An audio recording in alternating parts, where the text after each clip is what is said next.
Alright, here we go. The phone is cinnamoned and we are good to go. Alright, so, first order of business. Get a pot, put some water in it. We're making some pasta. It's gonna be like a poor man's carbonara, I think? I think it's called carbonara. It's like a cream-based pasta with pork. I'm just gonna use bacon. I think carbonara, like traditionally has egg yolks in it, but I'm not gonna do that because it's too much work and it's late at night right now. But we're gonna get it started.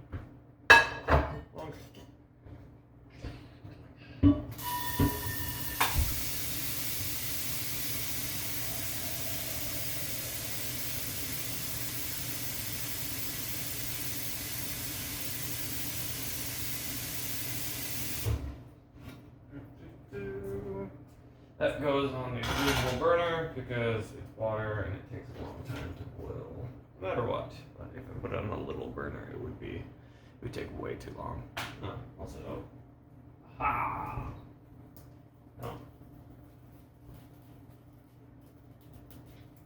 Yes. Better lighting, not good lighting. Better lighting. Never promised good lighting. Yes, meows.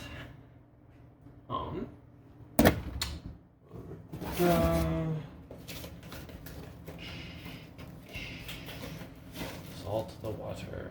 So, I guess, what am I going to talk about today? So, as I mentioned, I think I mentioned this in the first video.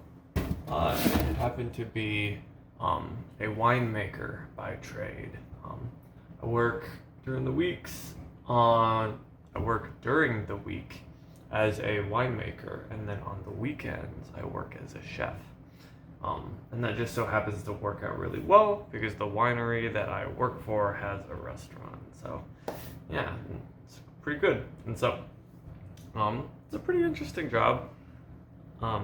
You get to effectively see the entire process from literally things growing out of the ground and just being grapes to the fermentation process all the way into like the more mechanized bottling and big giant tanks and stuff like that. And so I enjoyed it immensely. And also it was a great opportunity for me to do what many people say that they want to do, which is to learn about wine. And instead of, being like bougie and being like, oh, we're going to take a wine class, me and my wife, and we're gonna go taste wine and pretend to learn about it. But we're going to try it. We're gonna learn a couple things, a couple talking points for the cocktail dinners that we do. And so I was like, no, whatever. So I actually have the expertise that I can speak on the topic of wine because I actually make it. The poignant part about this conversation is the fact that wine is an interesting. It used to be a food stuff that was a requirement to like provide potable water.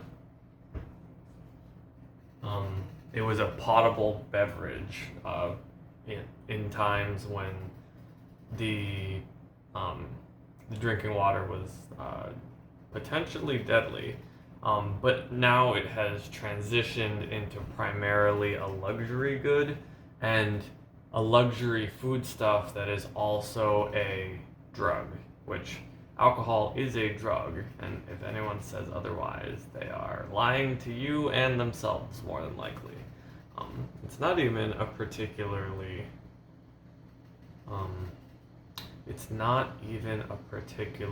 weak drug. It's particularly corrosive.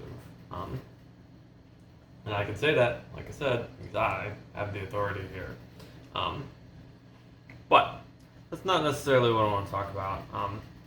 We'll get into the different characteristics of alcohol and different drugs and their effects and things like that, because that is endlessly fascinating. But what I wanted to talk about was wine's interesting, like, it sits in a Venn diagram of where it is both infinitely complex. Like, the actual process of making wine and the different characteristics that it can have are super complex. And also, there's a big mystique and, like, a whole bunch of, like,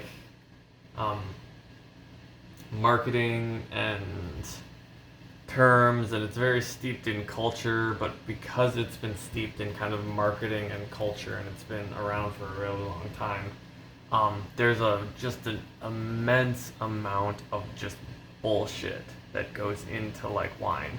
I think they kind of touched on this. I haven't actually seen the documentary, but I have heard of the documentary, Sour Grapes, where it's just like a lot of people who don't really know what they're talking about just kind of, they're just kind of blowing smoke up each other's asses in, like, a little smoke-blowing Ouroboros. Oh, that was a good mental image. And so, yeah, it's like, this guy says that this wine is super blah de blah, and it's like, and he's the big fancy man. He's like, so I'm gonna say what the big fancy man said, and then I'll seem fancy, and it just kind of keeps going on like that. And so, I guess in the actual experience of making the wine, I can say that it is deeply complex, because there are certain characteristics of wines, and wines kind of sit on an axis of, like, a couple, like, they have a couple characteristics that can vary, and then each of those characteristics kind of hold on. Bacon first. Alright, now that I'm done baconing.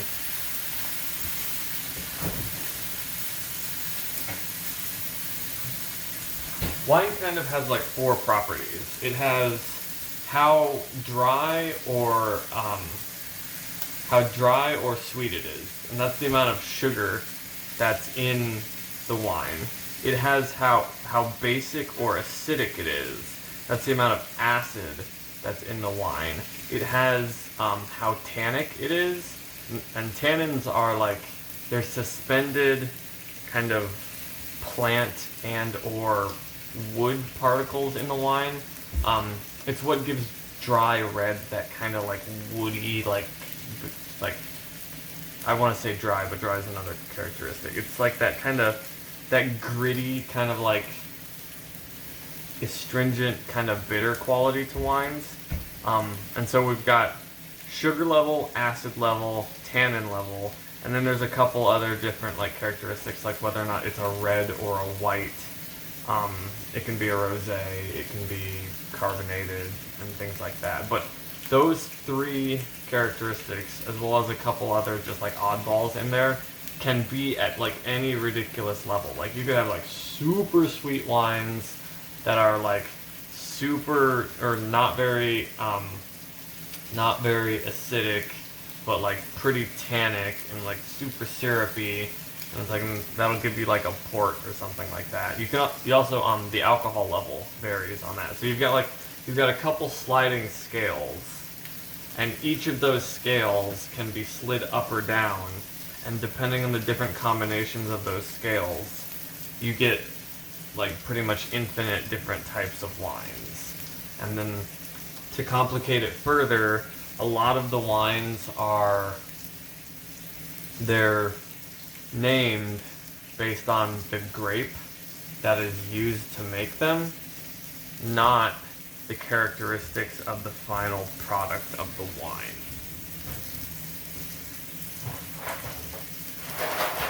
which,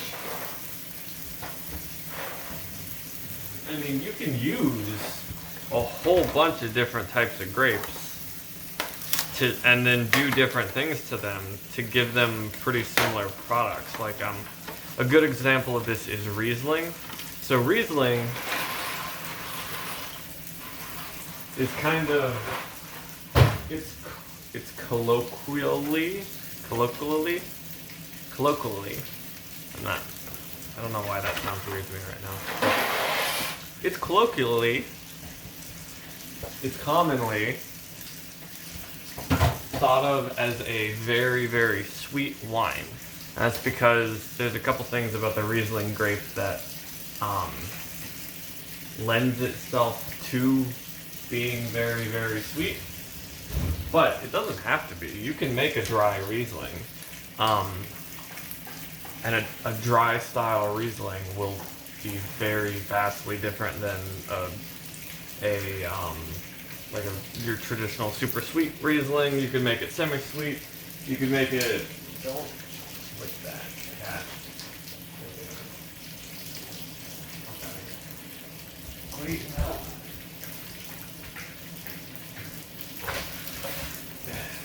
My cat was eating like the pre-makings of a corned beef over there. It's not supposed to.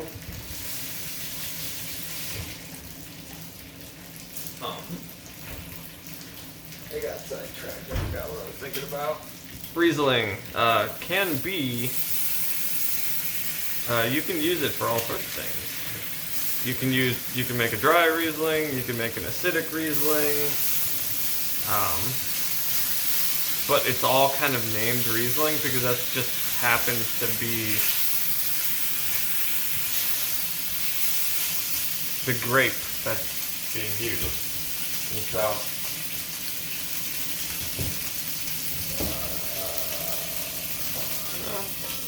no.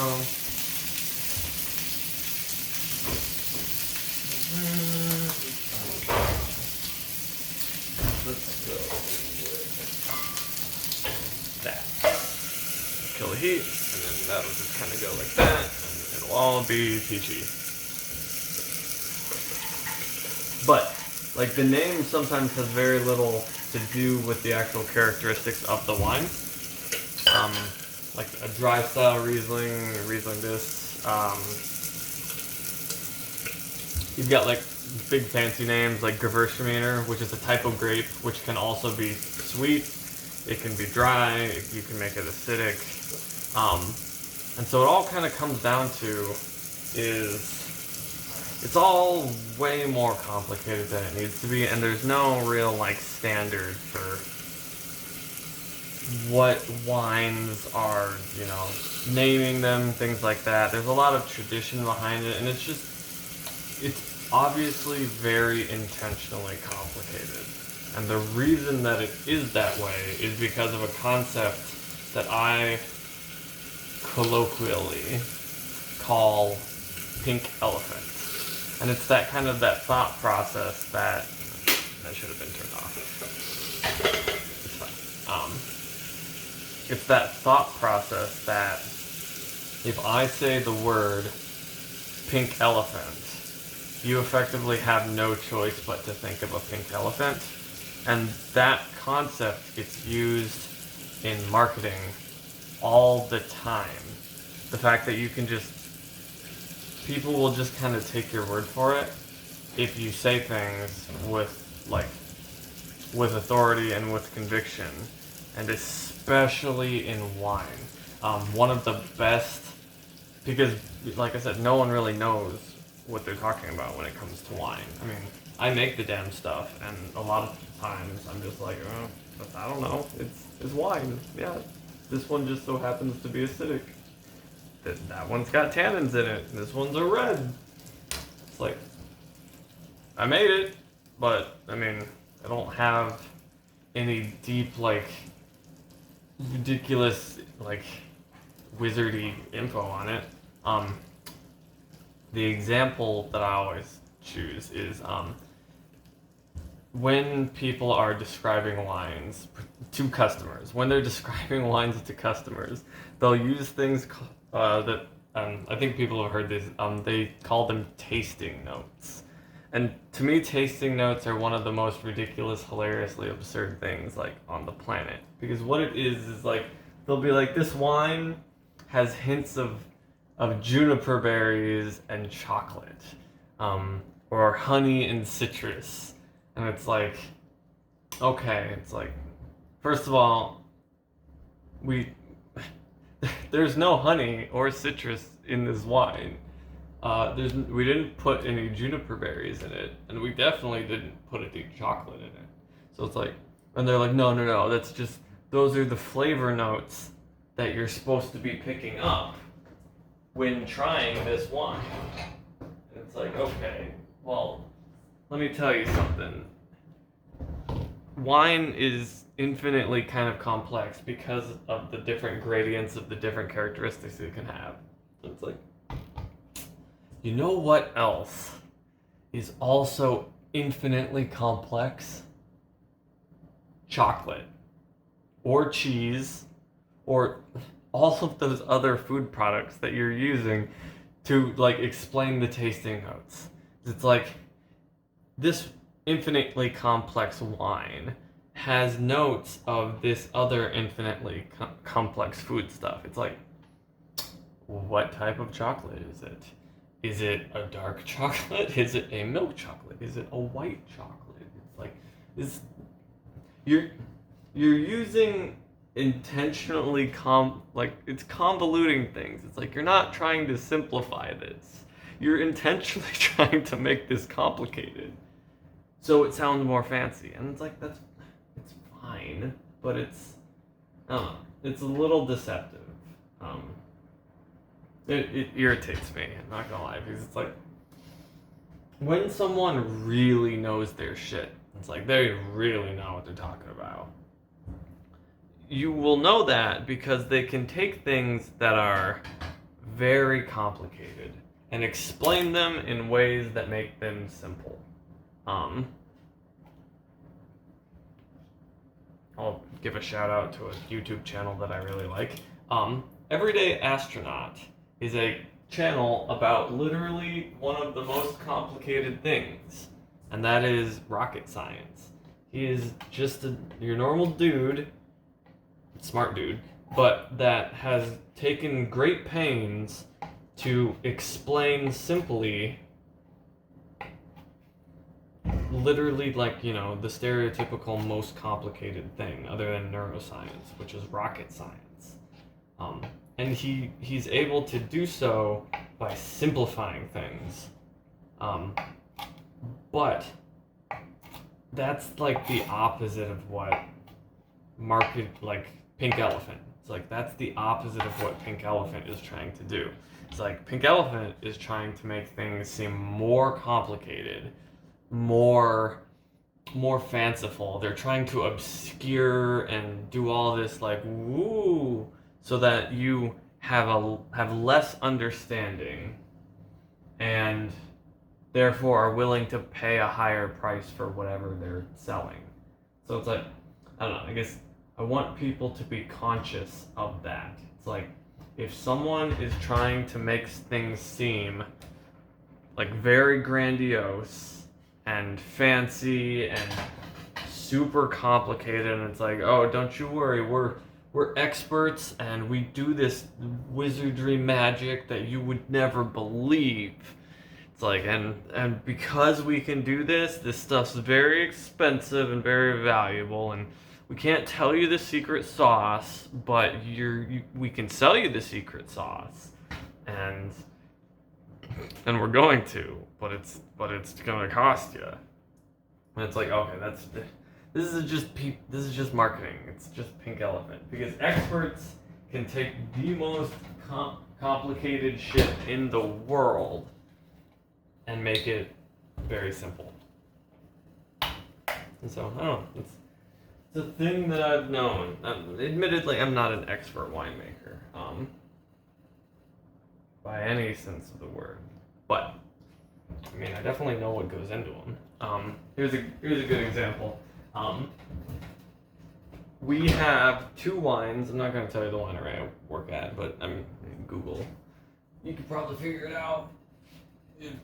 Long enough, I talk long enough, and the sleuths will sleuth. Someone's going to figure it out. But not. It'll take you a little while. We have a wine, 2 wines. There is a peach Moscato and an orange Muscat Mistela, and those are 2 different wines. And the thing that I always think is funny is I should have roasted that garlic in there first. Okay, if I were smarter, I would have roasted the garlic. But we're still gonna we're gonna take the easy way out. Okay. Garlic powder. It's not as good as fresh roasted garlic that's been roasted in bacon grease. That's super tasty stuff. But this'll get us where we need to be. Yeah, multitasking. It's hard. But anywho, we have 2 wines, an orange Muscat Mistela and a peach Moscato. The peach Moscato is the only it's the only wine that we have where we actually put the thing that it's called in it. There is actually peaches in the peach Moscato, and therefore it actually tastes like peaches because they're actually in there. Now, the orange Muscat Mistela it still uses a Muscat grape, and so does Moscato. But the Muscat grapes is called, the name of the grape is orange Muscat. And that's just because it's got a slightly orange hue to it. It's very slight. It's like a tiny, slight orange hue to the grape, but it's still a grape. And I'll be in the winery, in the wine tasting room, and people will try the peach Moscato, and they'll be like, "Oh yeah, I can taste the hints of peaches, and it's very bright, and it's beautiful, excellent, beautiful wine." And it's like, okay, yeah, I'm glad you enjoy it. Yes, those peaches are very delicious. It's a very tasty wine. And then they'll go to the orange Muscat, and they'll be like, "Oh, I can taste the orange. It's so zesty, so very citrusy." And I'll be like, "I'm glad you like it." It's like, yeah, it's a beautiful wine. And it's just like, I can't bring myself to tell them. It's like, there's not any orange in the orange Muscat. That's just the name. And people will swear. They'll be like, "No, I can taste it." I'm like, "Yeah, I'm sure you can. Because you have, you bamboozled yourself into thinking things. It's all pink elephant. You think, therefore you experience." Where'd that go? No. There's the Parmesan. And people will, they will fool themselves into thinking that they are experiencing things that are not actually there, just because, they've been told to do so, effectively.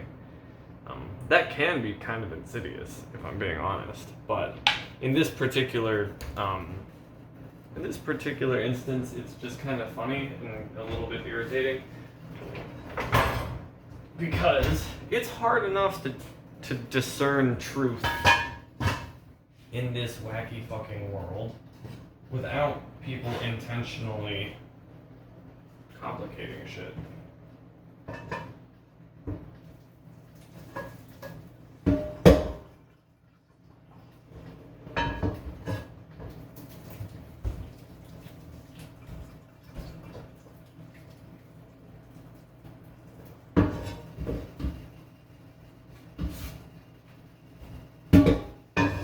Sorry for the dead air. I'm trying to strain a whole bunch of pasta using 2 pots because, despite the fact that I've been cooking in this place for a year and a half, I still kind of stubbornly and also just kind of lazily have not bought myself a colander. It's fine. It works. It works every time. It works every time, and it's inconvenient every time, but not so inconvenient that I've gone out of my way to go and buy myself a colander or a sieve. Who's out there in Team Colander versus Team Sieve? Because they both strain things, but I don't know. One's punched metal, whereas one is like wire. And yeah, I like the ones that are like big and they go into a cone. Those are almost always sieves. Like, you can find some colander ones though. They have a name specifically. I don't remember what it is, but we use them in the kitchen because they're good for like large amounts of ingredients, and the fact that they're pointed at the bottom means that even when you put a large amount of ingredients in them, you can still kind of like very precisely like do where the stream of like ingredients is going. Yeah. This is like top quality content here today, folks. I'm not babbling whatsoever. It's okay. They can't all be bangers. But they're all gonna be relatively incoherent like this. It is, in fact, kind of late. I was just like, well, and it's like, we can't prep everything all the time. As a matter of fact, we're just gonna go rock right into it. And so we did. And so we're here. Yeah, this sauce it's got a good consistency, but I don't know. The fact that I didn't roast off some garlic beforehand, that would have brought this up a level. We're gonna add some parsley just because it makes it look better. Actually, no, we're gonna use something that's vastly superior to parsley because it actually doesn't have a taste, because dried herbs really don't taste like anything, but they smell like things. And so because they smell like things, they pink elephant your nose into making your mouth feel like it's tasting things. Fresh herbs do taste like things, but dried herbs are mostly just for the smell. And I'm sure other chefs are gonna be like, that's some straight bullshit. But fuck you. This is my late night YouTube rants. Also, now that that's kind of toned down, we're gonna kind of bump up the sauce. I don't know, little trick. After you've removed the heat, you can always just throw in a little butter and it'll add some silkiness, and also, for me, it's always just kind of to up the volume because I have a tendency to not have enough sauce. So it's just like, gives it some like nice gloss and gives you a little bit more sauce.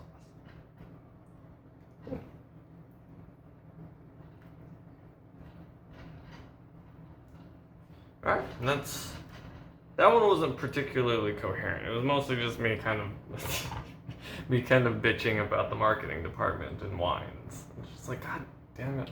Like, this shit is complicated enough already, and I work real hard to try and like make all these wines, and it's just like, and it just befuddles me because the marketing department they don't watch how the wines are made. They don't even really try all the wines.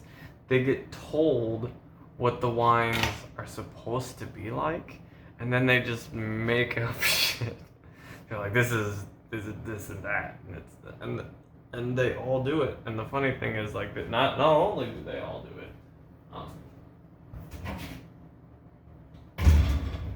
they've all been doing it for like hundreds of years, thousands of years, God forbid. And that's why wine is steeped in culture and bullshit. That isn't to say I don't love it, because if I didn't, I wouldn't spend most of my time making it. And I love the craft of making.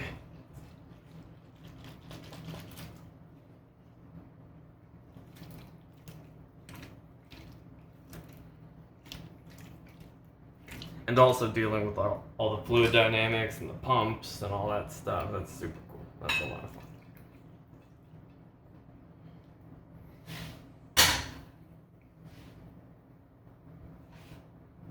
But there's a lot of bullshit.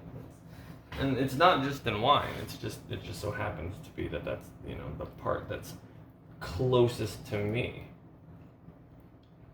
But such is wine, such is everything. It's like tea and alcohols and lotions, cosmetic products for sure. It's just like how much of this stuff is truth and how much is marketing bullshit? And it's hard to discern that. And I don't know. I feel like I didn't. Okay, well, it's a little plain. I didn't salt and pepper it. I'm slacking because I'm talking to you guys. It's okay. I'll get better. Mostly at the talking. Like when I don't have to talk to you guys, I can make some fucking fire food. But it's more important to get better at talking to people than it is to make fire food. Because if you can't explain and communicate with people, you will never get them to enjoy your delicious food.